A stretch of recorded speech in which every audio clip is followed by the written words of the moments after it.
I have 11 mind-blowing facts about City Skylines to share today. Some of them will help your gameplay, others are downright goofy, but you'll definitely find them all worth learning. Before I share everything I know, can we learn something together? I was perusing the City Skylines wiki for some light reading and found this. Although it is commercial demand on the RCI indicator, this demand, which is actually a demand for leisure, can be fulfilled with non-commercial buildings such as parks and plazas. So of course, I had to investigate. I created a high commercial demand in a completely vanilla setup, then placed an actual bajillion parks, then unique buildings. The commercial demand didn't lower at all until I zoned commercial buildings. What's the deal here? Does this mean that zoned commercial just gets a benefit to demand from nearby parks, or is the information just incorrect? If you've got the deets on this, leave a comment below. Moving on, for curious minds, did you know that the seagulls in City Skylines actually poop? Yep, that's the first fact today. If you get all close and comfy with the seagulls in your game, you may notice these little white droppings appear out of their tushies from time to time.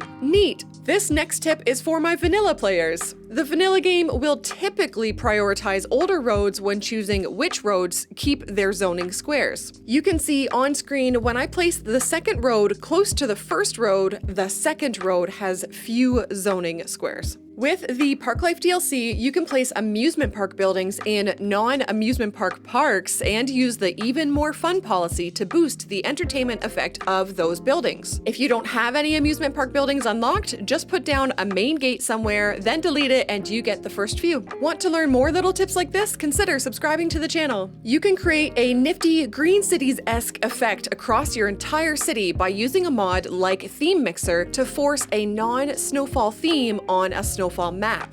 You'll end up with grassy roofs like this. The Campus DLC is the only DLC that uses star rating systems where the rating will actually downgrade if the conditions aren't continually met. Park Life, Industries, and Airports will all keep their highest star rating even if you delete all of the buildings. While we're talking education, did you know that the University City DLC is used in a district style on consoles? This is different from the PC version where the university buildings will grow in by default as long as you have a university placed in the city. Speaking of districts and styles, if you have the European style turned on in order to give yourself more options for services, but don't want European buildings to zone in, you can draw a district and use this vanilla district style. Only non-European buildings will grow in it. I was once told that if you elevate the radio masts from natural disasters, it will increase their range of effectiveness. There is nothing to indicate this on the wiki, and so I've tested it, and this is false.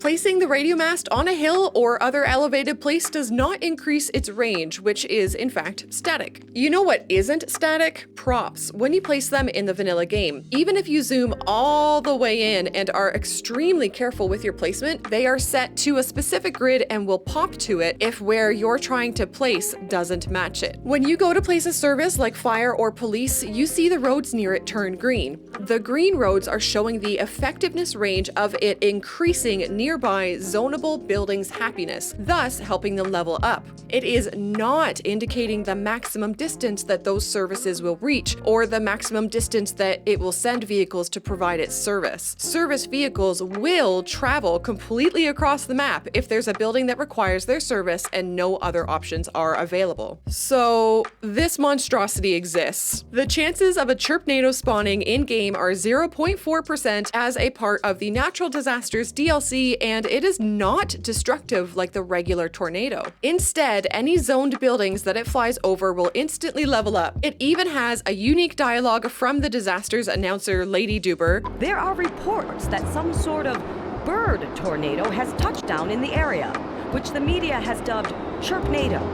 Seek shelter if any is available and stay there until the chirping can no longer be heard. And unique chirps shown in Chirper. Want 11 more City Skylines facts? Click on the video on screen to watch next.